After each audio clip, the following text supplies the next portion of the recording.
pembelajaran dibagi dulu ya. Siapa yang hari ini tidak masuk sekolah? Padir. Ya, Padir yang apa Padir? Sakit. Ya, semoga Padir yang sedang sakit segera Allah berikan kesembuhan. Amin. Ya. Yang hadir angkat tangannya. Iya, Bu. Alifa, Hadir. Ayuna, Hadir. Arka, Hadir. Cika, Hadir. Cynthia, Dapa. Hadir.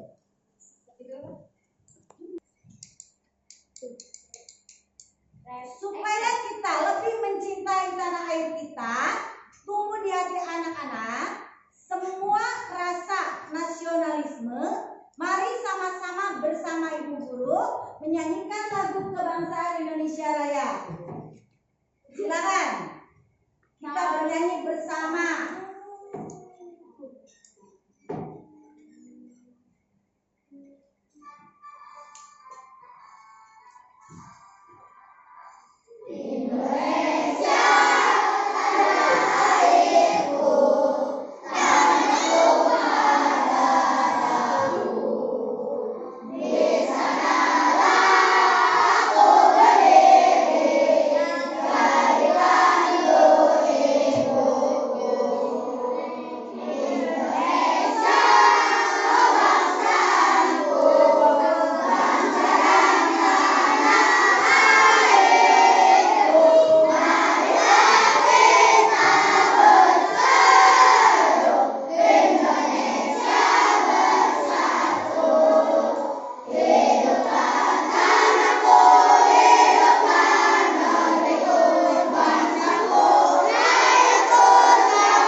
Sebelum memulai pembelajaran, Ibu mau memberikan pertanyaan dulu nih. Silakan kamu jawab ya. Pertanyaan tematik berikut ini.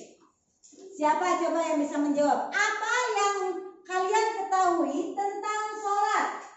Apa itu sholat? Ya, berdoa ya. Mengapa sholat itu diwajibkan bagi umat Islam? Karena sholat itu adalah kewajiban ya. Sebutkan beberapa tata cara yang perlu diperhatikan saat sholat. Dan yang terakhir, apa manfaat sholat bagi kita dalam kehidupan sehari-hari?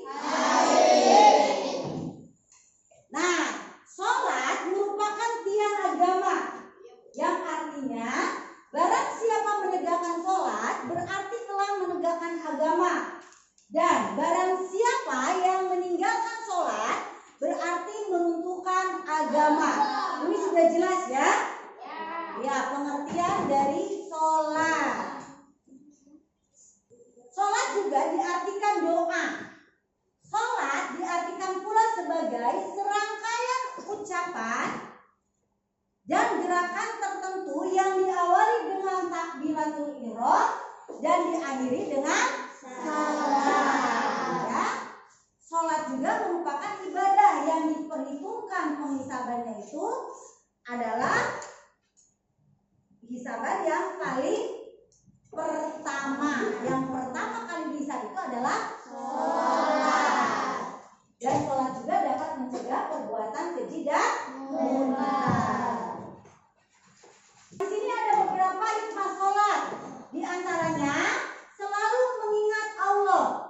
Jadi dengan kita sholat maka kita akan selalu ingat kepada Allah. Betul? Betul. Ya. Yang kedua, mendekatkan diri kepada Allah. Jadi dengan sholat bukan hanya mengingat, tapi akan dekat dengan Allah juga ya. Yang ketiga, disiplin waktu. Jadi orang yang suka sholat itu sudah tentu, sudah jelas ya, disiplin waktunya akan tepat. Waktunya sholat zuhur jam 12, kerjakan jam 12 ya.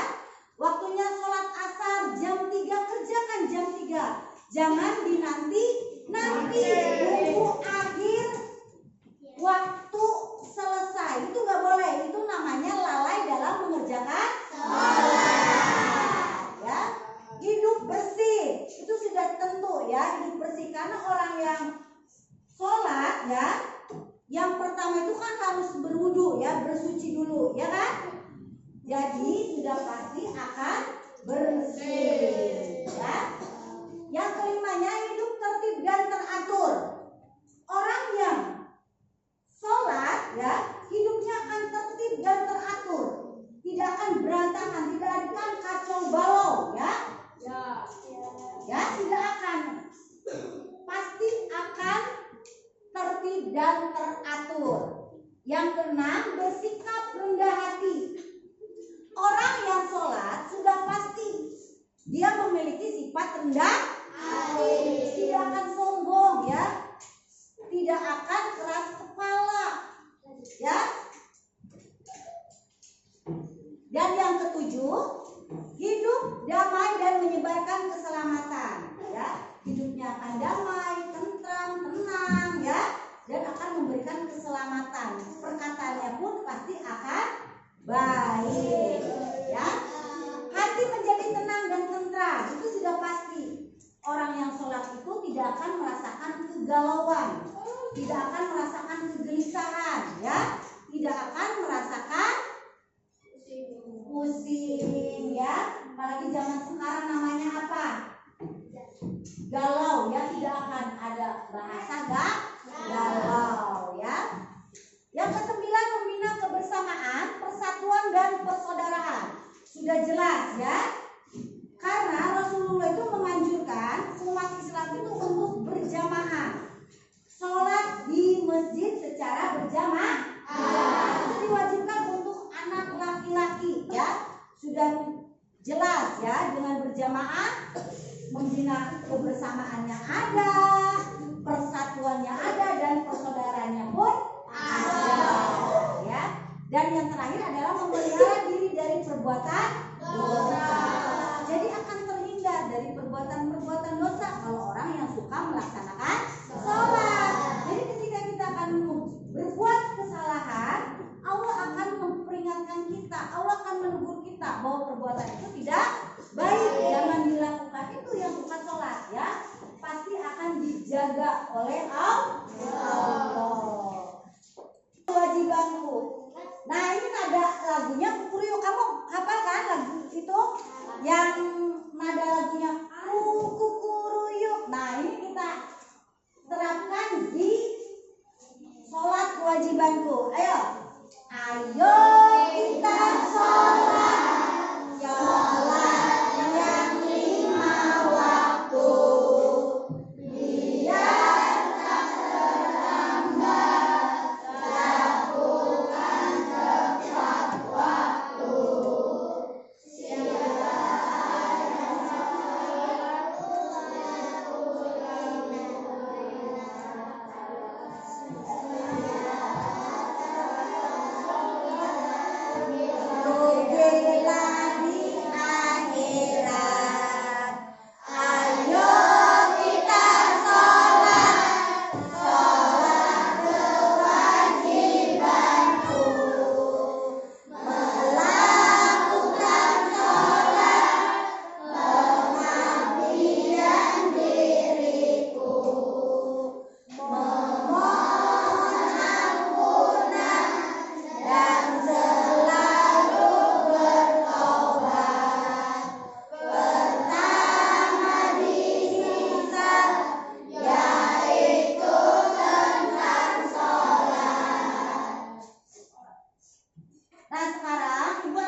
Menjelaskan arti sholat dan pentingnya dalam kehidupan sehari-hari. Jadi kalian itu mampu menjelaskan arti sholat dan pentingnya dalam kehidupan sehari-hari. Ya. Yang kedua, mampu melaksanakan tata cara sholat dengan benar. Dan yang ketiga, mampu mengidentifikasi hikmah sholat dalam kehidupan sehari-hari. Nah, ini adalah tata cara sholat. Yang pertama itu adalah niat. Niat dilakukan di dalam hati untuk melaksanakan sholat yang akan dilakukan. Cukup di dalam hati ya. Misalnya mau sholat subuh. Nah, niatnya seperti ini. Saya niat sholat fardu, sholat subuh lillahi ta'ala. Nah, yang kedua adalah takbiratul ihram. Ayo coba ikuti gerakannya. Angkat kedua tangan hingga sejajar dengan telinga atau bahu sambil membaca Allahu Akbar ya. Nah, itu ya. Dan kamu bisa melihat gambarnya di layar ya. Yang ketiga, berdiri atau disebut qiyam. Postur tubuh tegak dengan menghadap kiblat, tangan di depan dada. Jadi tangannya di depan dada di sini. Ya. Bacaannya membaca Al-Fatihah diakhiri dengan amin. Ya. Kemudian dilanjutkan dengan membaca surat pendek. Surat pendeknya bebas ya. Surat apa saja yang kamu hafal? Hafalnya surat Al-Ikhlas dibaca. Al-Falaq silakan, mau anak silakan ya. Apapun kamu bisa, boleh membacanya ya. Yang penting kamu hafal. Yang keempat, coba lihat. Ini gerakan apa? Ruku ya. Gerakan ruku membungkukkan badan hingga punggung, rata dan kepala sejajar dengan punggung. Nah, seperti itu gerakan ruku ya.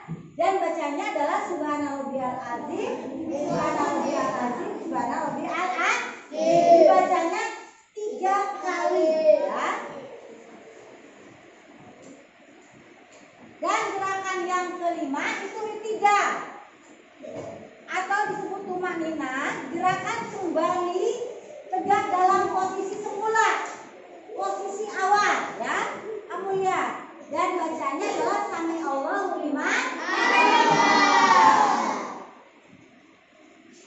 Doanya bagaimana? Robbana lakal hamdu milkul samawati wa milkul ardi wa milkul ma syi'ta min syai'in ba'du.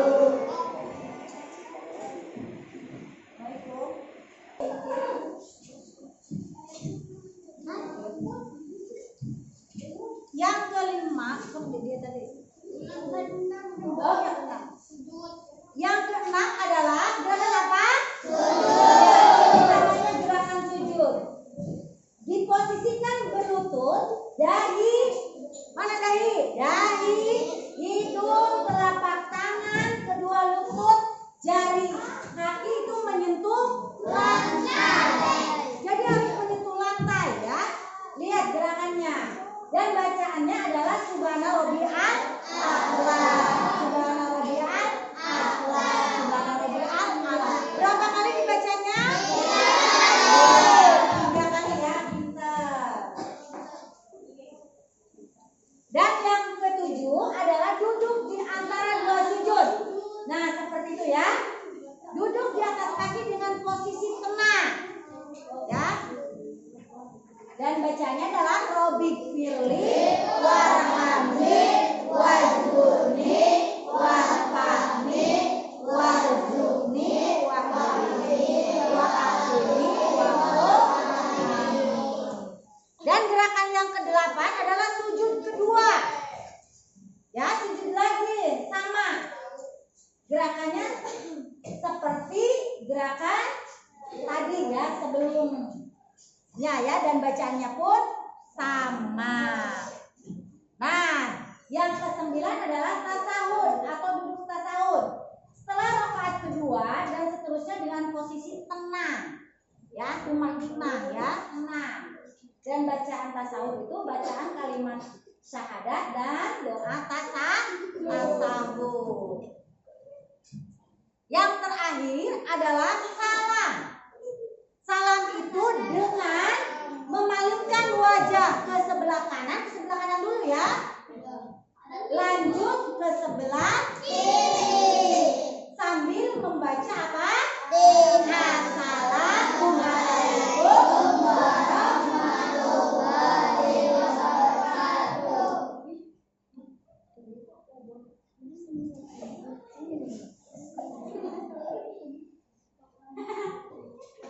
Oke, setelah melakukan rakaat yang ditentukan 2, 3, atau 4 sesuai dengan jumlah sholat ya. Coba ibu mau nanya nih, sholat yang 2 rakaat itu sholat apa? Sholat yang 3 rakaat? Yang 4 rakaat? Ya oke, pinter ya. Nah, 1 rakaat mencakup semua gerakan dan bacaan tersebut. Untuk sholat fardu itu minimal ada 2 rakaat ya, kecuali sholat maghrib yang 3 rakaat. Alhamdulillah kita telah belajar bersama tentang bacaan dan gerakan sholat yang penting untuk kita lakukan ya. Semoga apa yang kita pelajari hari ini dapat membantu kita dalam melaksanakan sholat dengan baik dan benar. Ingatlah, sholat adalah salah satu cara kita berkomunikasi dengan Allah Subhanahu wa Ta'ala dan mengekspresikan rasa syukur kita ya. Mengekspresikan rasa syukur itu adalah dengan sholat ya.